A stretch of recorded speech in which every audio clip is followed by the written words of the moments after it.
In the quiet town of Arboga, Sweden, a horrific crime unfolded on March 17, 2008, that would forever alter the lives of those involved and send shockwaves throughout the nation. The story we are about to delve into is one of obsession, heartbreak, and an unimaginable tragedy that seemed so improbable at first. Yet, when the investigation revealed the underlying psychological factors, it became a grim reminder of how unchecked obsession can lead to violence that tears lives apart. This is the case of Emma Jangestig, her 2 young children, and a woman whose obsessive love led her down a path of destruction. Over the course of the video, we will explore Emma's early life, her relationships, the growing obsession of Christina Schürrer, and the tragic events that occurred on that fateful day in March 2008. Emma Jangestig was born on February 16, 1985, in the bustling city of Stockholm, Sweden. She was the younger of 2 daughters in a close-knit middle-class family. Growing up, Emma was known for her kindness, intelligence, and a particular passion for music. From a young age, she was drawn to the piano, and many of her childhood years were spent practicing and performing at local events. Emma's love for music was instilled by her mother, who shared a similar passion for the arts. They would often spend weekends together, either attending concerts or taking long walks in the city's parks, where Emma would confide in her mother about her dreams for the future. At school, Emma was a dedicated student who excelled academically. She had a small but close circle of friends, and her parents described her as a thoughtful and quiet girl. Though Emma's teenage years were not without their struggles, like most young adults, she had her share of growing pains. She emerged into adulthood with a deep sense of compassion and an eagerness to begin her own family. When Emma was 19, she met Nicholas Jangestig, a fellow student at her high school. Nicholas, just a year older, was warm, charismatic, and someone who easily made friends. They quickly became inseparable, sharing a mutual love for travel, adventure, and the small things in life. Their bond deepened over time, and just after graduation, Emma discovered she was pregnant. Though they were both young, Emma and Nicholas decided to marry, hoping to create a stable life for their child. Their firstborn, Max, came into the world when Emma was just 20. The young couple was thrilled but also overwhelmed by the sudden responsibility. The first few years of Max's life were filled with the normal ups and downs of young parenthood, joyous moments mixed with sleepless nights and a lack of experience in navigating the world of diapers, feeding schedules, and childcare. Despite the initial challenges, Emma and Nicholas remained hopeful.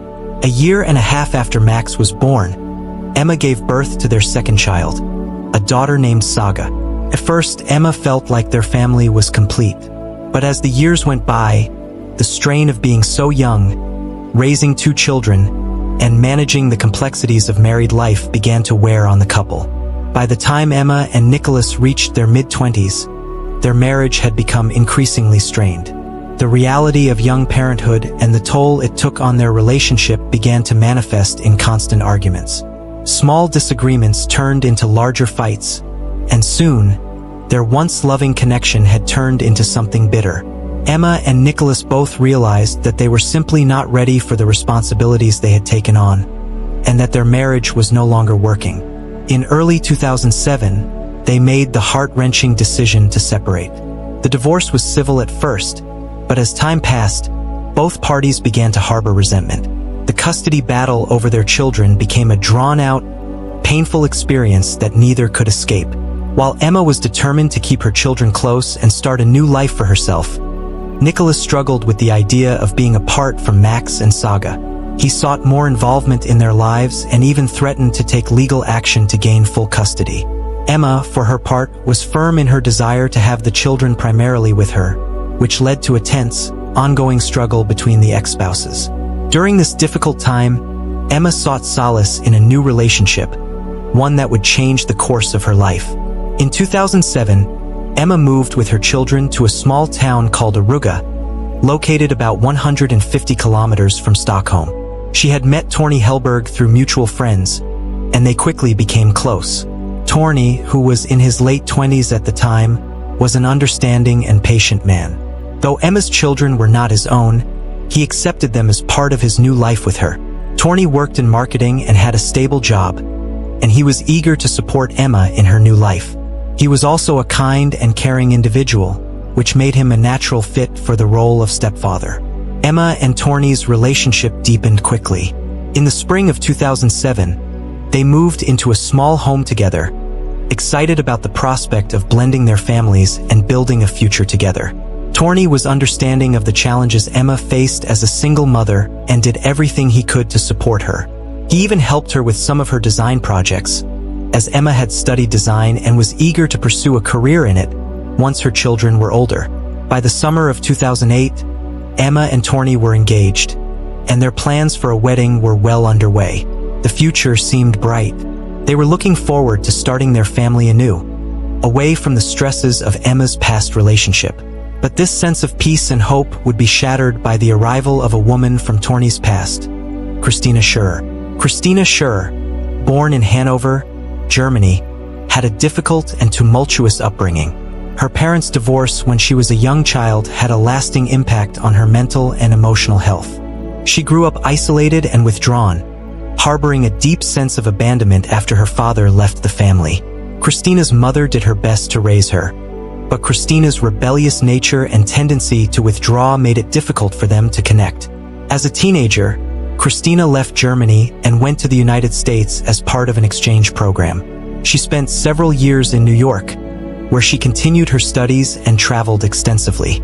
It was during her travels that she developed a strong interest in archaeology and history, even earning a degree in the field. She returned to Europe in the mid-2000s and took a job as a tour guide on the Greek island of Crete, where she met Torney in 2006.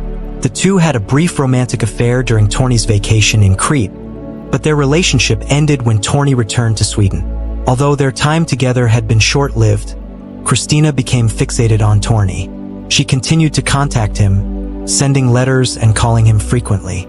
Torney, who had no desire to continue the relationship, repeatedly told her that he was not interested in pursuing anything further. But Christina's obsession only deepened.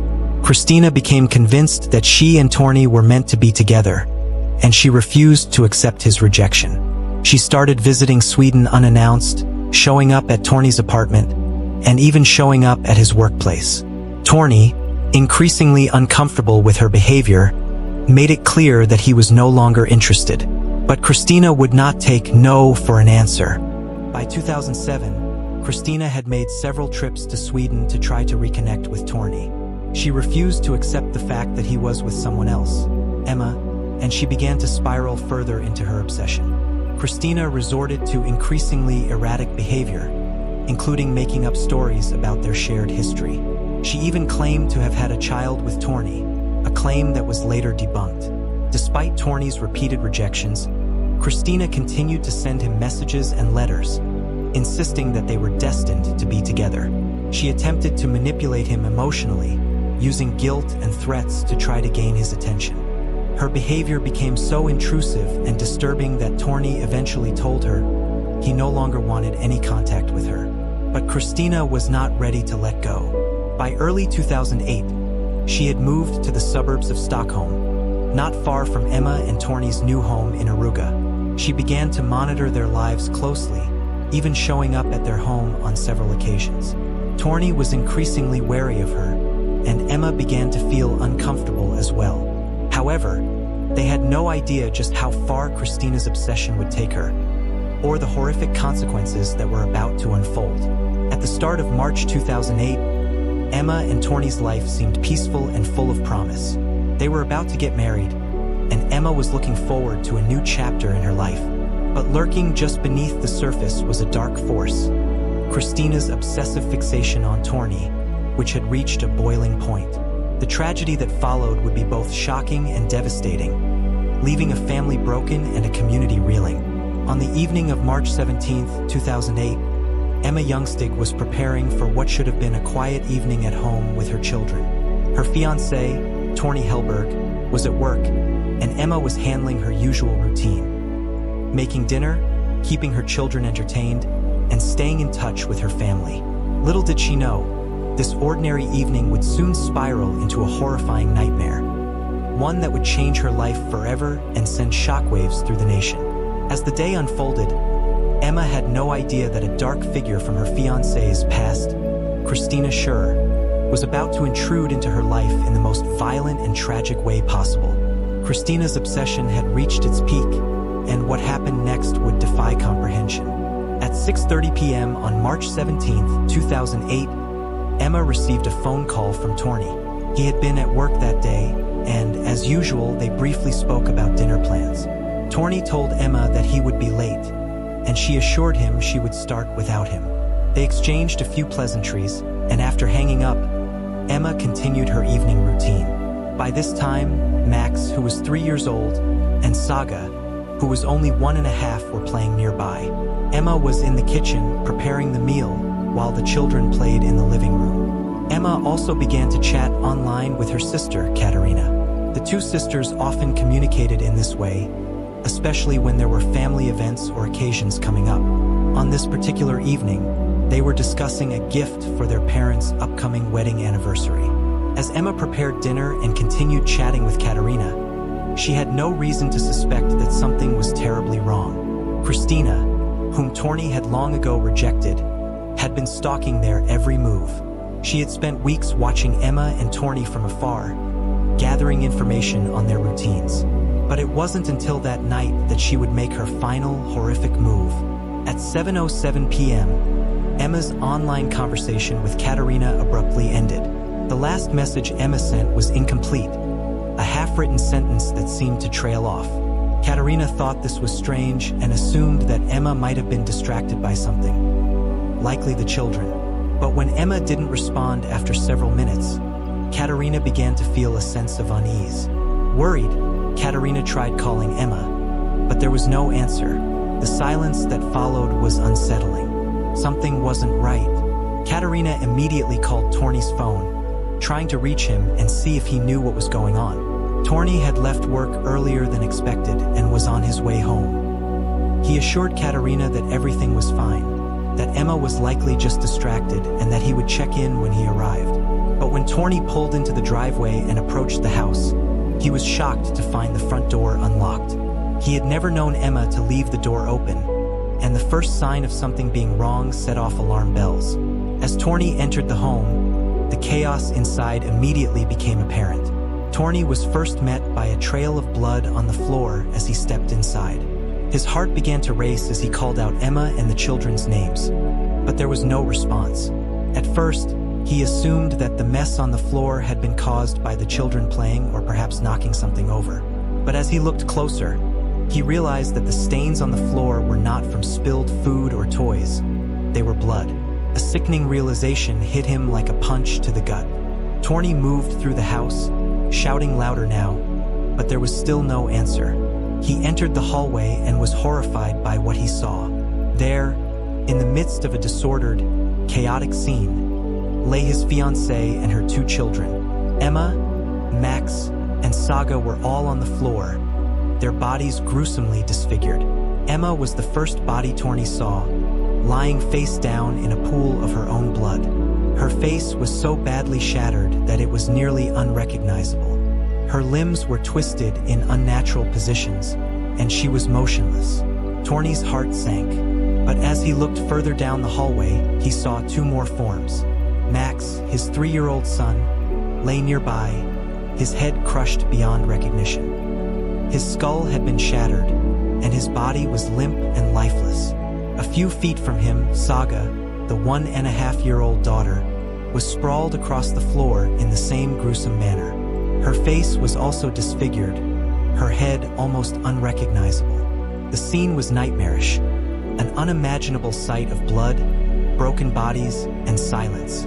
Torney stood frozen for a moment, unable to comprehend what he was seeing. But his panic soon overtook him, and with trembling hands, he called emergency services. The dispatcher on the other end of the line remained calm and instructed Torney to stay on the phone while they sent paramedics to the scene. As Torney continued speaking, he heard a faint groan. Emma, miraculously, was still alive, though barely. In that moment, Torney realized that the lives of his fiancée and her children hung in the balance. Within minutes, paramedics arrived at the scene, quickly assessing the situation. The brutality of the crime left them in disbelief. Emma, Max, and Saga all had severe head injuries, open skull fractures, brain damage, and massive blood loss. The paramedics worked urgently to stabilize them, knowing that every second counted. Despite their efforts, the situation was dire. Emma was unconscious but still alive, though her injuries were severe. Max and Saga, however, were in critical condition. The paramedics fought to keep them alive long enough to transport them to the hospital, but it was clear that their survival was uncertain. As the paramedics worked to stabilize the victims, forensic experts arrived at the scene to begin the investigation. The house was a crime scene, a chaotic, bloody mess. Clothes were scattered about, and broken furniture lay strewn across the floor. Blood spattered the walls, and the air was thick with the sense of something violent having transpired. While the victims were being transported to the hospital, the investigation into the crime scene began. Forensic investigators carefully combed through the house, searching for clues. They noted the absence of a clear weapon. The perpetrator had used something heavy and blunt, most likely a hammer, but it was nowhere to be found at the scene. This suggested that the attacker had taken the weapon with them, leaving behind only destruction. The brutality with which the victims had been attacked pointed to a personal motive, likely rooted in hatred or revenge. But who could have committed such a horrific act? The list of possible suspects was small, and the police quickly turned their attention to people close to Emma, particularly her ex-husband Nicholas and her fiancée Torney. At first, Torney was considered a suspect. He was, after all, the one closest to Emma, and his reaction to finding the bodies could have been interpreted as suspicious. However, Torney had an airtight alibi. He had been at work, and his colleagues and boss confirmed that he had been there throughout the day. Moreover, surveillance footage showed him walking down the street, far from the crime scene, at the time the attack had taken place. The authorities ruled out Torney as the perpetrator, but they continued to investigate his past relationships, hoping to find some other explanation for the attack. Emma's ex-husband, Nicholas, quickly became the next logical suspect. After all, he had been involved in a lengthy custody battle with Emma and had threatened her in the past. His actions seemed to fit the profile of someone who might snap and commit such a brutal act out of rage. But Nicholas was soon cleared when his alibi checked out. He was in another city at the time of the attack, and phone records confirmed his whereabouts. When Emma was discovered in the house after the attack, she was barely alive. The severity of her injuries was almost overwhelming. Her face was disfigured, her skull crushed, and she had suffered extensive blood loss.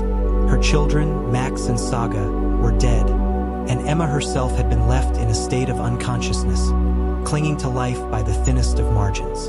Upon her arrival at the hospital, doctors immediately put Emma into a medically induced coma, hoping that her body could rest while they worked to stabilize her condition. The next few weeks were touch and go as the medical team worked tirelessly to address her physical trauma. Emma was also put on life support, given the extent of the damage to her head and the potential for permanent brain damage. As the days turned into weeks, Emma's family gathered around her. Torney, devastated but determined to stay by her side, never left her hospital room. Though the odds of Emma surviving were slim, the doctors and medical team continued their efforts, working tirelessly to stabilize her condition and give her the chance to fight for her life. During her time in the coma, the psychological impact of the crime was already beginning to show itself. Her family was hesitant to tell Emma the full extent of what had happened. They were concerned that she might not be able to handle the news, that she might never recover mentally if she found out that her children, Max and Saga, had been brutally murdered. But as Emma's physical condition began to improve and the medical team felt confident enough to bring her out of the coma, the time came to tell her the heartbreaking news. When Emma finally began to regain consciousness, she was initially confused. She awoke in the hospital, surrounded by doctors and family members. Her body was still fragile, and she couldn't fully comprehend what had happened to her or why she was there. She had no memory of the attack and assumed she had been involved in a car accident. Her first thoughts were about her children, Max and Saga, and she repeatedly asked about them, concerned for their well-being. Her family, knowing that the truth was too much to bear all at once, initially gave her evasive answers. They told her that they were still unsure about what had happened and and that she should rest. But as the days passed, it became increasingly clear that Emma needed to know the full truth. She needed to understand what had happened, even if it was the most painful thing she would ever hear. Finally, after much deliberation, Emma was told that Max and Saga were gone, that they had been murdered in the most violent way possible. The news shattered Emma. Her entire world had collapsed in a single moment. She was unable to process the enormity of the loss and became hysterical. The medical team had to sedate her, and she fell into a deep sleep, overwhelmed by grief. What followed was a deep and constant cycle of memory loss. Emma would wake up every few days, asking the same questions about her children, only to be told the heartbreaking news again. Her mind could not accept the reality of what had happened, and her brain seemed to protect her from the overwhelming trauma by erasing the memory of the tragedy from her consciousness. The doctors and her family were deeply concerned about Emma's mental state. She would ask again and again about her children, only to be met with the devastating reality that they were no longer alive. Every time she was told, it was as if she was hearing it for the first time. It was a cruel, cyclical process. Emma's mind struggling to accept the unthinkable, her body unable to truly comprehend the scale of the loss. As time passed, Emma began to stabilize physically, but the emotional and psychological toll of what she had experienced was immense. The trauma of losing her children in such a violent manner, combined with the physical injuries she had sustained, left Emma in a state of constant psychological turmoil. The shock of it all was overwhelming, and there were days when she couldn't remember what had happened. But the nights were the worst. The grief would settle in her heart like a heavy weight, and she would lie awake, haunted by nightmares of the attack. As the investigation progressed, a clearer picture began to emerge. Among the people closest to Emma and Torney, the most troubling figure was Christina Schürrer. She was Torney's ex-girlfriend, a woman with a history of obsessive behavior that had already raised red flags. The investigators had initially dismissed her as a minor figure, but as they delved deeper into her past, they began to realize that Christina's obsession with Torney was much more dangerous than they had originally believed, even claiming to have had a child with Torney, a claim that was later proven to be entirely fabricated. At this point, investigators began to notice the disturbing pattern of Christina's behavior. She had been stalking Torney for months, showing up at his home and workplace, and even attempting to manipulate him emotionally. What was once a harmless infatuation had escalated into a full-blown obsession that began to involve Emma as well. Christina had started to watch them both, learning about their lives and routines. She was, it seemed, preparing for something catastrophic. The investigators began to piece together Christina's increasingly erratic actions. When they examined her past attempts to contact Torney, it became clear that she harbored a deep resentment toward Emma. Christina had never accepted Torney's relationship with Emma, and the thought of him moving on with someone else seemed to drive her further into madness. As the months went by, her fixation on Emma grew stronger, and she began to make threats, veiled and direct, toward the young woman. One of the most unsettling discoveries was that Christina had been collecting information on Emma and Torney. She had gone so far as to create an entire folder on her computer dedicated to Emma and her children. The folder contained photos of Emma, Max, and Saga, which Christina had obtained from social media accounts. Some of these photos were innocuous, but others were disturbing.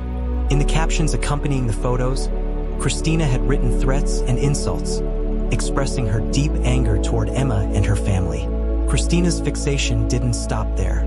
As the investigation revealed, she had been researching ways to commit murder without leaving any evidence. She had searched the internet for details on how to hide traces of a crime and how to divert suspicion from herself. In one particularly chilling search, she had asked how to cover up a crime if the perpetrator was wearing gloves, something that would later become a key detail in the investigation. But the most damning piece of evidence was a handwritten plan that Christina had made. The plan contained a detailed account of Emma and Torney's daily life, including the times Torney left for work, when he returned home, and when Emma and the children were usually at the house. It was clear that Christina had been observing them closely for months, and she knew exactly when the best opportunity to strike would be. Christina's movements in the days leading up to the attack were equally troubling. She had visited Arboga multiple times, each time appearing near Emma and Torney's home. Witnesses had reported seeing a woman matching her description walking around the neighborhood, often in the early evening hours. She had even been seen near Torney's house on the night of the attack, just hours before Emma and the children were attacked. On the day of the crime, Christina had spent the evening nearby, watching the house from a distance. It seemed as though she was waiting for the right moment to act. Her plan was methodical. She had prepared for this moment for months, carefully monitoring Emma and Torney's routines, learning everything she could about them. She knew when Torney would be at work and when Emma would be at home with the children. Christina had planned the attack with chilling precision. She chose a blunt weapon, likely a hammer, which she would use to bludgeon her victims.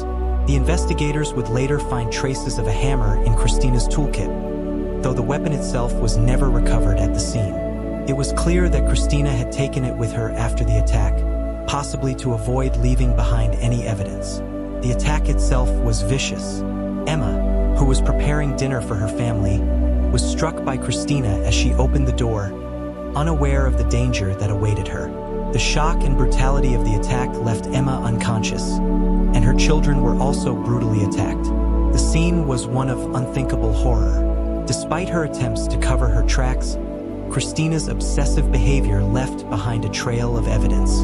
The photos she had taken, the detailed plans she had written, and the searches she had made online were all incriminating pieces of evidence that eventually led investigators to her. After several weeks of investigation, the police were able to track down Christina. When they arrived at her apartment, they discovered that she had left in a hurry, taking only a few belongings. She had tried to flee the country, but she had been too late. The authorities quickly obtained a warrant for her arrest, and on March 20th, 2008, Christina was taken into custody. At first, Christina denied any involvement in the crime. She claimed that she had nothing to do with the attack on Emma and her children. She insisted that she had left Sweden to return to Germany before the incident took place, but the evidence was stacked against her. Investigators had already gathered enough information to link her to the crime scene. Christina's apartment was searched, and investigators found more damning evidence. Photographs of Torney, Emma, and the children, as well as disturbing captions and threats. Christina had been documenting her obsession, almost as if she were preparing to justify her actions. Her search history revealed chilling queries on how to commit murder and cover up evidence, and she had kept a detailed record of Emma and Torney's routines. In addition to the evidence on her computer, investigators found a pair of sneakers that matched the shoe prints found at the crime scene. The prints had been left on the floor of the house, and the pattern was consistent with a pair of athletic shoes owned by Christina. Although she denied ever owning that particular pair, the evidence was undeniable. She had left a trail that could not be erased. As Christina's trial began, the case became a media sensation. The details of the crime were horrifying, and the public was eager to see justice served. Christina's behavior throughout the trial was bizarre, to say the least. She would often smile and wave to the audience, showing no remorse for her actions. When shown photographs of the crime scene, she laughed. Her disturbing demeanor only added to the belief that she was, in fact, mentally disturbed. However, after a thorough psychiatric evaluation, it was determined that Christina was not insane. She was fully aware of her actions and the consequences they would have. Despite her outward behavior, the experts concluded that she understood the severity of the crime and was capable of standing trial. In the end, Christina was found guilty of the brutal murders of Max and Saga, as well as the attempted murder of Emma. She was sentenced to life in prison with no possibility of parole. Additionally, she was ordered to pay 20,000 euros in compensation to Emma for the emotional and financial devastation she had caused. As the years went by, Emma and Torney began to rebuild their lives. Though they would never fully recover from the loss of Max and Saga, they found solace in one another. Torney and Emma married in 2010, a symbol of their enduring love and commitment to each other. They began raising 2 new children, though the shadow of the past always loomed over them. Emma never forgot Max and Saga. They were always in her heart, and the memory of them was a constant presence in her life. But as she looked into the faces of her new children, she began to feel hope again. She and Torney worked together to provide a loving and stable home for their new family, always remembering the older siblings they had lost. The story of Emma's recovery was one of resilience, a testament to the strength of the human spirit and the power of love.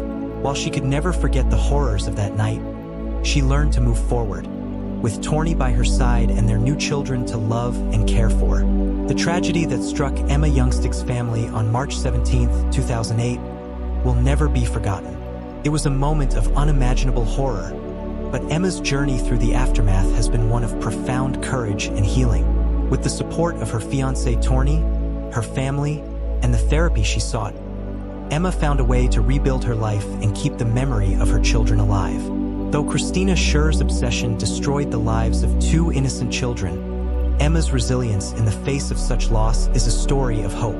Emma and Torney continue to raise their family, always cherishing the memory of Max and Saga and living every day with the strength they have gained from their heartbreaking past. If you're touched by this story, don't forget to subscribe and drop your thoughts in the comments below.